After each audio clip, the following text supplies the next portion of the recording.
Hey everyone, Merry Christmas and Happy New Year. It is the week between Christmas and New Year's. And as you've probably seen, we have not been on the road lately in December. That's traditionally just too busy of a time of year, so we have not made any little road trips with the Rolling Escape. Um, but one of my good friends, Alyssa, got me this, the RV Lock Original Keyless Handle for Christmas. And so I thought what we would do is do a installation video on this product.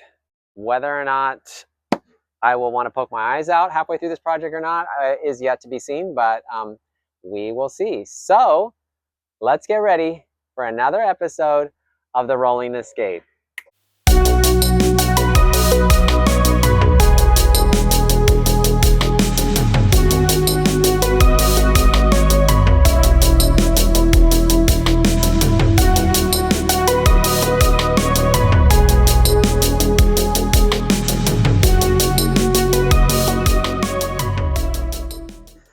Okay, so I've already kind of gone through this box a bit and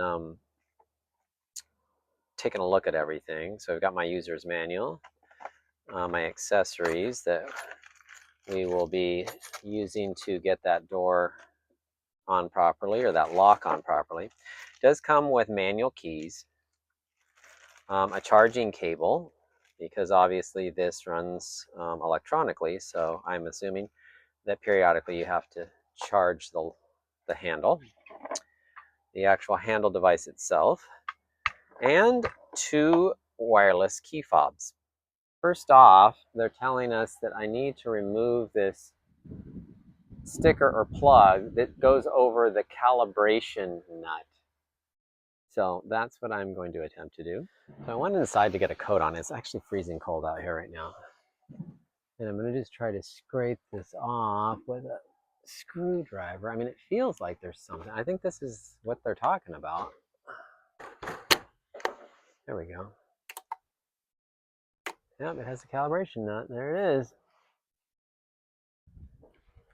All right. Okay, so something that they continually tell you is to make sure that you open a window or something, because during this process, if you're not careful, you will lock yourself out of your RV. Well, we don't have that problem because obviously this is a Class C, and all I have to do is go and I have my keyless remote for my Sprinter chassis that this vehicle is on, and so we don't have to worry about getting locked out. But that is a concern if you have a trailer where there is no other entry point. Well, that just fell off.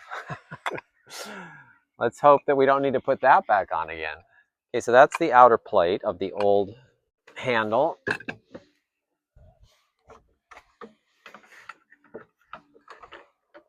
This, no, what?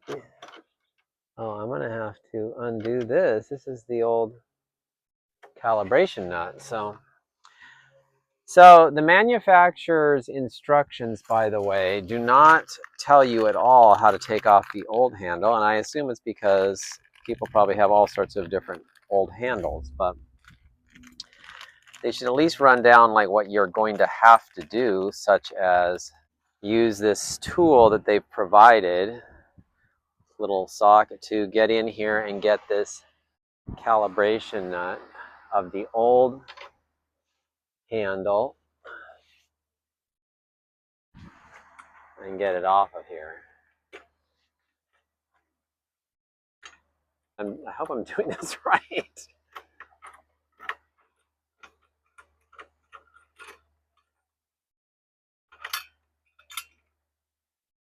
Okay, so everything's out. So there's the old handle.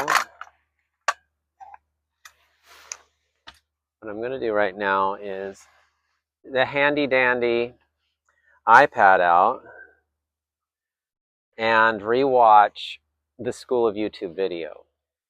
Okay, so what we're instructed to do is to turn this to a 12 o'clock position. Turn the manual deadbolt switch to a 12 o'clock position. Make sure that the deadbolt rod is visible and aligned with the swap window when viewing from the top of your handle. Okay guys, so when I first looked in here, I'm thinking like that deadbolt rod is not here, but it's actually covered up with grease, as you can see, that white grease. So there it is, that comes out. And once that's out, that allows me to slide out this short little deadbolt and swap it out with the longer deadbolt that came in the kit.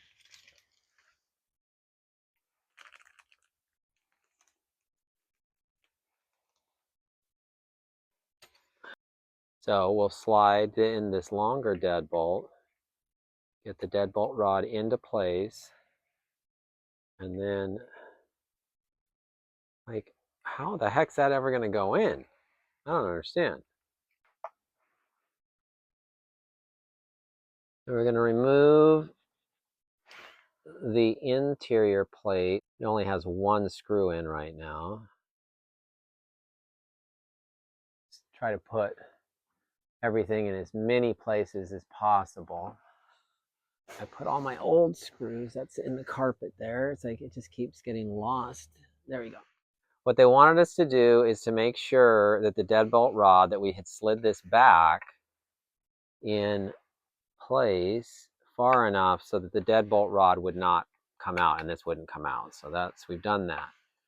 Now we're going to install this calibration rod assembly we're supposed to put in here and secure it with a little screw found in the packet.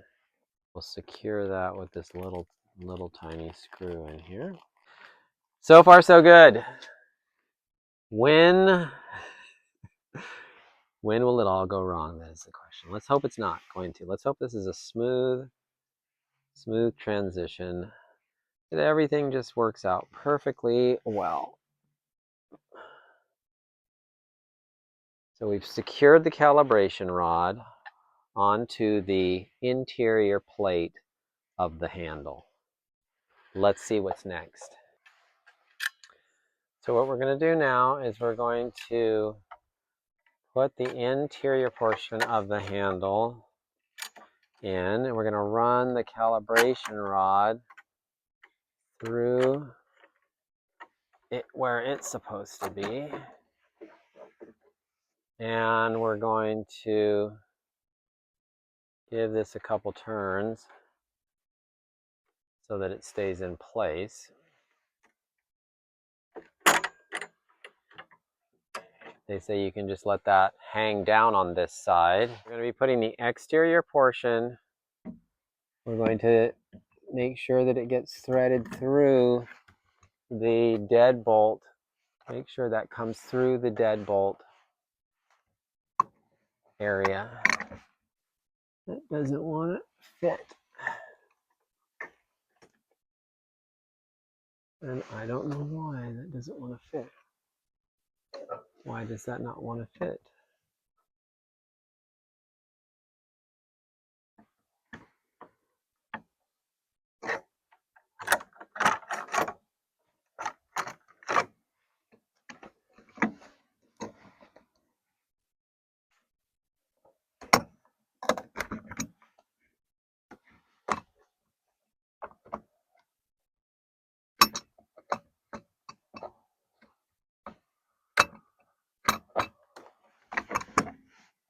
I'm puzzled on why this does not want to fit.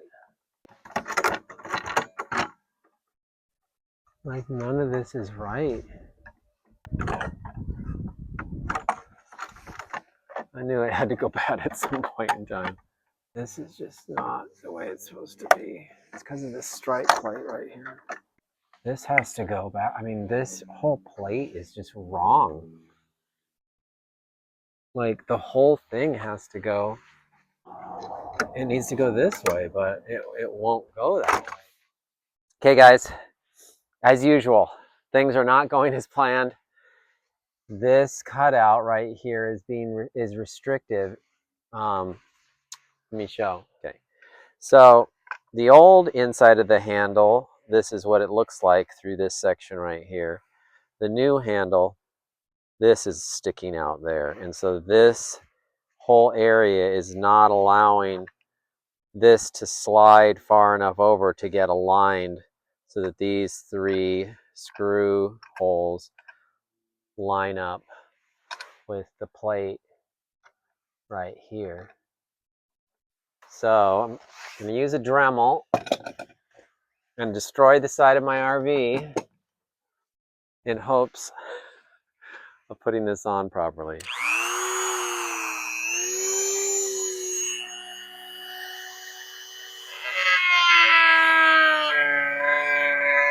Don't breathe it in, Connie.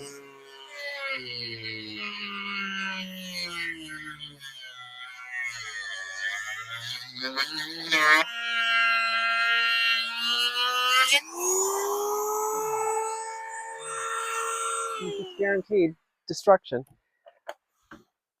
Maybe we shouldn't do it. Maybe we should just put it back together again. Okay, in Murphy's Law fashion, the phone went dead. Batteries were done. So just charge the phone, and we have successfully installed the new lock. Let me show it to you. Okay, here it is.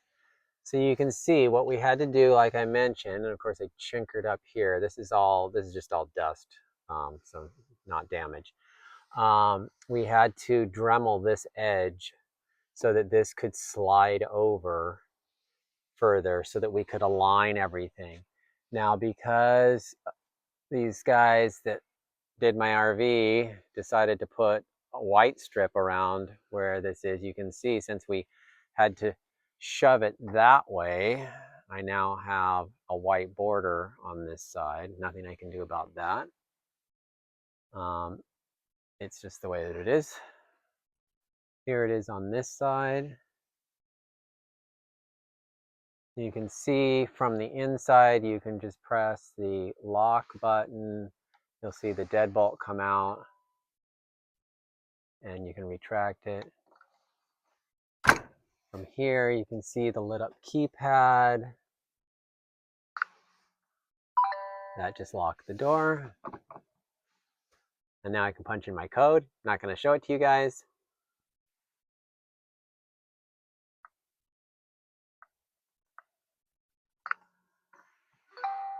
And it's unlocked. Also, as I had shown before, it comes with remotes. So again, we can close the door, lock it. It's locked. And then we can unlock it. So it's pretty trick. I mean, I do like it. It should not surprise me that this was not an easy task, but it's a successful install. It'll make it easier when we hit the road. I hope you guys enjoyed the video. We have plans already to take out a couple of trips. We've got January booked, and we also have February booked. Both of those are going to be beach trips. Subscribe so that when we go out onto our adventures in the Rolling Escape that you can join us for all the fun and excitement.